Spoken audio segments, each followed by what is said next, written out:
প্রিয় দর্শক, আপনারা যে যেখানে আছেন সকলকে প্রীতি ও শুভেচ্ছা জানাচ্ছি নিউ ইয়র্ক থেকে। আমি কিন্তু একেবারে প্রথম থেকেই বলছি, বিশেষ করে ডক্টর ইউনূস ক্ষমতা ছেড়ে চলে যাওয়ার পর থেকে তিনি কিন্তু থেমেছিলেন না। নেপথ্যে তিনি কিন্তু তার কাজ করতেছিলেন। কি কাজ? রাষ্ট্রপতি হওয়ার জন্য দেশি এবং আন্তর্জাতিকভাবে যত ধরনের লবিং প্রয়োজন তা কিন্তু তিনি তলে তলে করে যাচ্ছিলেন। আমি একাধিক ভিডিওতে সেই কথাগুলি বলছি, এবং ডক্টর ইউনূসকে যদি কোনোভাবে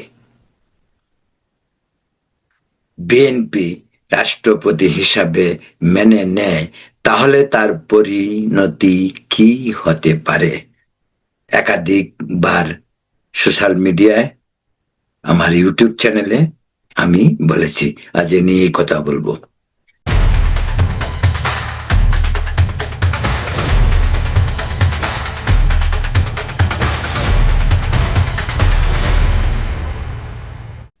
প্রিয় দর্শক, ডক্টর ইউনূস সম্মানিত ব্যক্তি ছিলেন, আমার কাছে অন্তত আর তিনি সম্মানিত নয়। তিনি দেশটিকে যা করে ছেড়েছেন, এই দেশের সন্তান হয়ে ডক্টর ইউনূস বাংলাদেশের ভূমিপুত্র, আমি বাংলাদেশের ভূমিপুত্র, আপনি বাংলাদেশের ভূমিপুত্র, আমরা বাংলাদেশি, বাংলাদেশের মানুষ। কিন্তু ডক্টর ইউনূসের কি ন্যূনতম দেশটির প্রতি দেশপ্রেম, ভালোবাসা, দরদ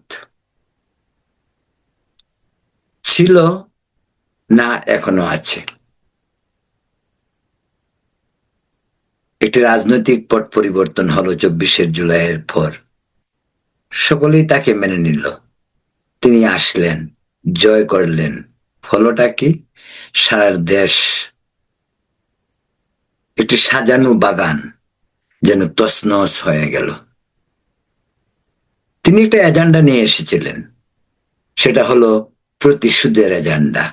সেটা হলো তিনি যারা বিশ্বাস করেন মুক্তিযুদ্ধের চেতনার বিরুদ্ধে, 71-এর বিরুদ্ধে তাকে দাঁড়াতে হবে, এবং ভারত বিরোধিতার নামে সেই 47 সালের যে জুজুর বয়, যে জুজুর বয় পরে পরবর্তীতে পাকিস্তান আমাদেরকে 24 বছর দেখিয়েছে।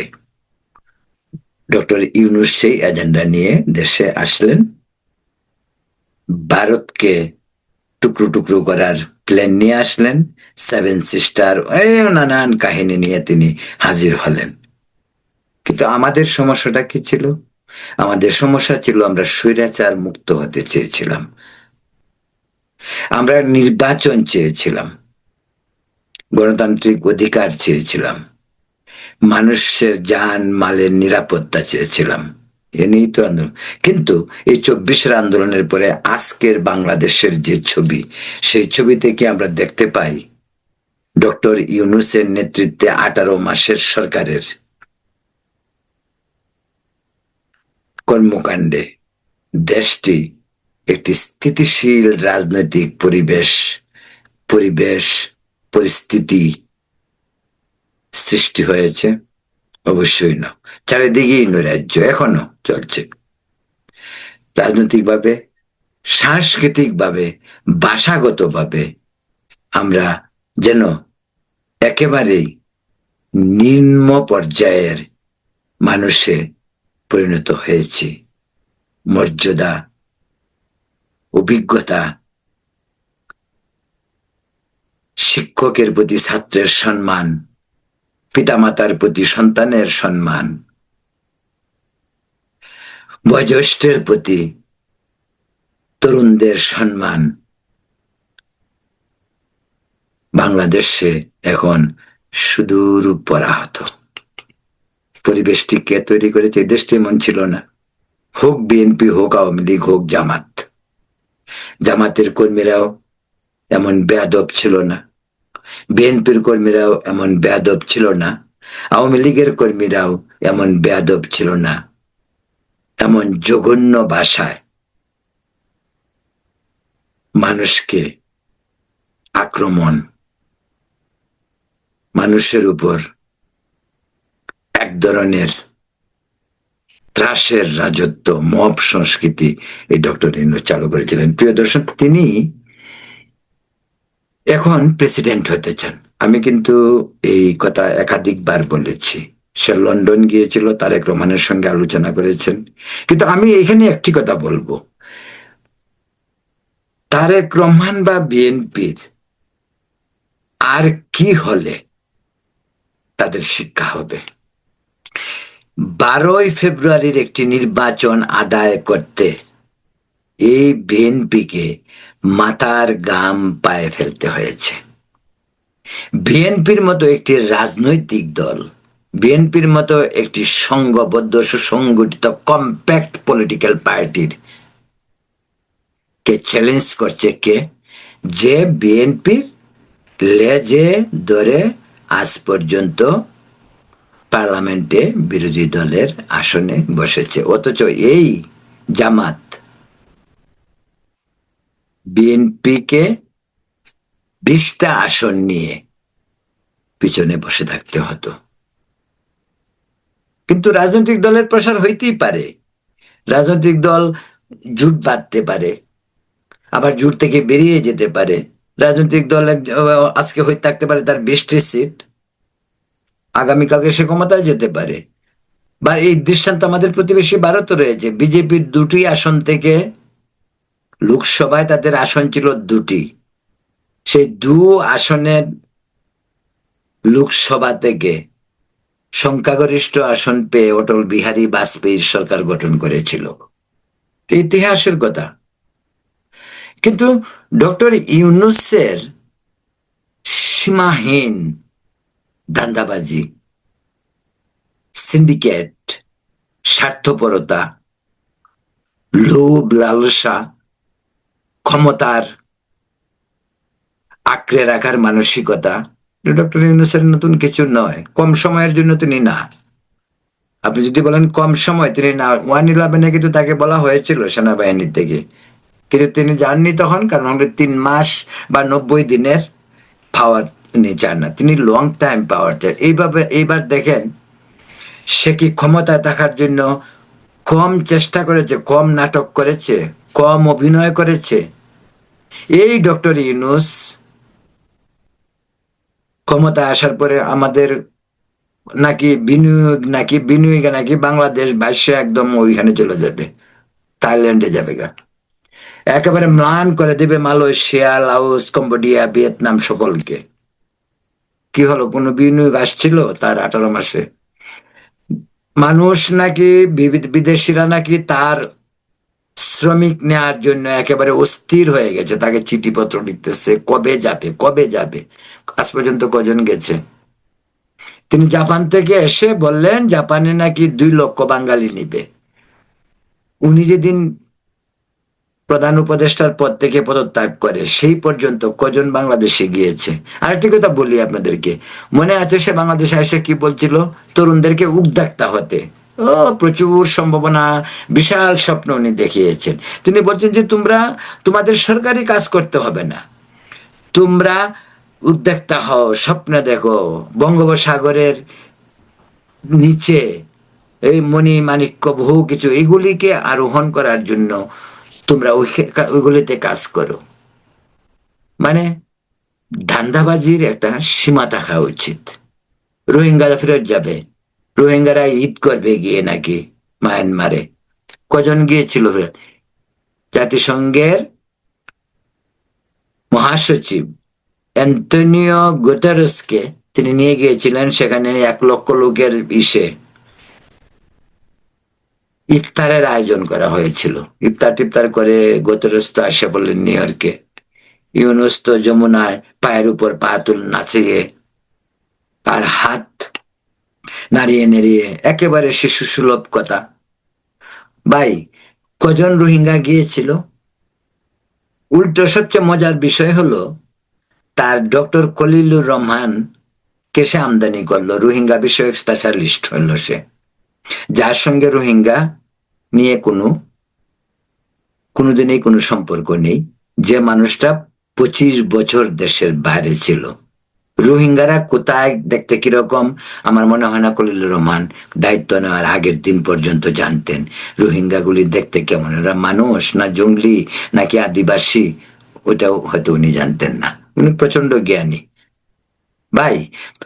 নামের আগে যে একটি ডক্টর থাকে তাহলে মনে হয় যে বিদ্যাসাগর, কিন্তু নামের আগে ডক্টর থাকলে যে বিদ্যাসাগর হয় না, নামের আগে ডক্টর থাকলে যে বাটপার হওয়া যায়, এর প্রমাণ তো খলিলুর রহমান আর ডক্টর ইউনুস সেই যথেষ্ট। আর তো আমাদের খুঁজে বেড়ানোর দরকার নেই। যাই হোক, বলছিলাম এই ডক্টর ইউনুস প্রেসিডেন্ট হওয়ার জন্য চেষ্টা করছে। আমি আপনাদেরকে আরেকটি কথা বাই দেওয়া বলি, ডক্টর ইউনুস পদত্যাগ করার পরে তার আন্তর্জাতিক অবস্থান কিন্তু আগের মতো তার নেই, সেটা তিনি বুঝতে পারছেন। বিদেশে তার পায়ের নিচ থেকে মাটি কিন্তু সরে যাচ্ছে, কারণ দীর্ঘদিন বিদেশে ধান্দাবাজি করার পরে এবার যখন দেশে গিয়ে জামাত শিবিরকে নিয়ে তিনি উল্লাস করছেন, তার চরিত্রটা কিন্তু উন্মুক্ত হয়ে গেছে সকলের কাছে, খোলস থেকে তিনি কিন্তু বেরিয়ে আসছেন। ডক্টর ইউনূস এখন যত কথাই বলুন, তিনি যে জঙ্গি জামাতের ধর্মান্ধদের অভিভাবক সেটা তিনি প্রমাণ করেছেন, এবং সেটা ওয়েস্টে সেটা নিয়ে আলোচনা হয়েছে। এই জন্যই বলছি যে ডক্টর ইউনূসের এখন সেই ইউরোপ আমেরিকা কোথাও তার পায়ের নিচে মাটি নেই। তিনি তারেক রহমানকে সোজা সরল ভেবে খালেদা জিয়ার দুহাই দিয়ে তারেক রহমানকে দুর্বল করতে চান এবং রাষ্ট্রপতি হতে চান। তিনি কিন্তু আরেকটা দৃষ্টি তার রয়েছে, জাতিসংঘের মহাসচিব, সেটা সে কখনো হবে না। বুকামি করে তারেক রহমান যদি তাকে প্রেসিডেন্ট করে, দেশ দেশ না বিএনপি সরকার এই উচ্ছন্নে যাবে। কিন্তু আমার কাছে একটা জিনিস সবচেয়ে ভাবতে অবাক লাগে, এই ডক্টর ইউনূসের কাছ থেকে বিএনপিকে একটি নির্বাচন আদায় করতে কত কম্প্রোমাইজ করতে হয়েছে, সেটা মির্জা ফখরুল ইসলাম আলমগীর জানে, সেটা স্বরাষ্ট্রমন্ত্রী সালাউদ্দিন আহমেদ জানে। সালাউদ্দিন তো বলছে যে একটি নির্বাচনের জন্য সে যা বলছে তাই মেনে নিয়েছি। এখন এই ডক্টর ইউনূস যদি কোনো কারণে ভুলবশত হোক, যে কোনো প্রেশার হোক, চাপ থাকতে পারে, তবে আমি এটা নিশ্চিত ইউনূসকে রাষ্ট্রপতি করার জন্য বাহির থেকে কোনো চাপ আসবে না।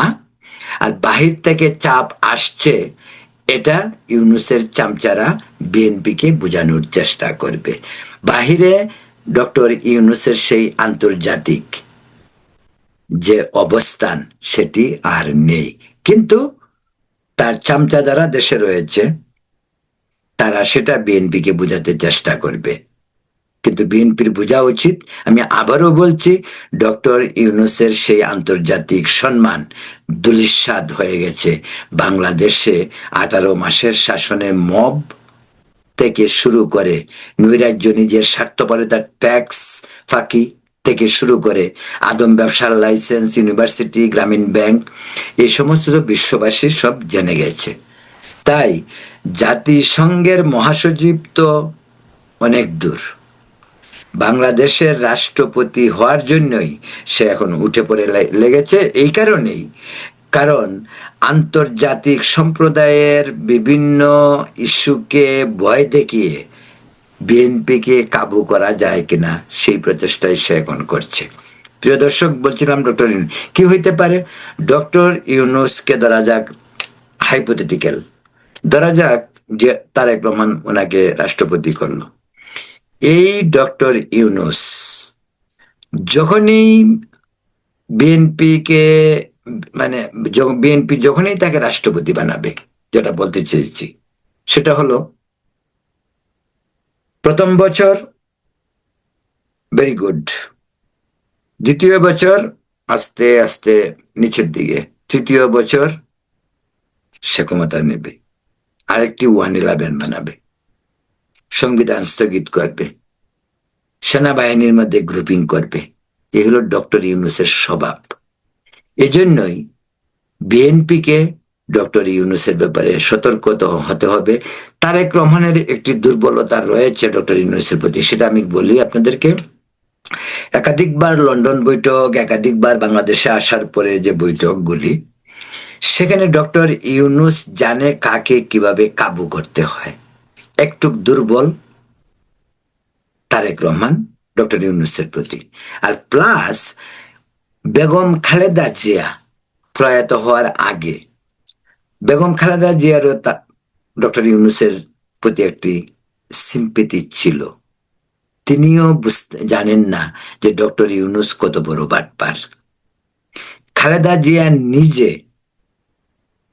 যেগুলি নিউজে এসেছে, আপনারাও দেখেছেন, পত্রপত্রিকাতে এসেছে, নিজে তারেক রহমানকে ডক্টর ইউনূসকে সম্মান করা বা ইউনূসের কথা শোনার জন্য বলে গেছেন। এখন তারেক রহমান যদি সেই খালেদা জিয়ার কথা ইউনূসকে রাষ্ট্রপতি করতে চান, করতে পারেন, কিন্তু সেটা বিএনপির জন্য হবে আত্মঘাতী। শুধু আত্মঘাতী নয়, বিএনপির জন্য হবে এক ধরনের ভয়াবহ সংকট, যে সংকট থেকে বিএনপি বের হতে পারবে না। তাই তারেক রহমানকে অত্যন্ত কঠিন সিদ্ধান্ত নিতে হবে। সংসদীয় রাজনীতিতে নিজের দল থেকেই রাষ্ট্রপতি করা যায়। তারেক রহমান যে 17 বছর দেশে ছিলেন, দলটিকে তিনি লন্ডন থেকে নিয়ন্ত্রণ করলেও প্র্যাকটিক্যাল মাঠে, বাস্তবতায় বিএনপির লক্ষ লক্ষ নেতাকর্মী এবং কেন্দ্রীয় নেতৃত্ব দলটিকে ধরে রেখেছে। আজকে এনসিপি বলে যে বিএনপির 24-এর আন্দোলনে কোনো অবদান নেই। অবশ্যই বিএনপির অবদান রয়েছে।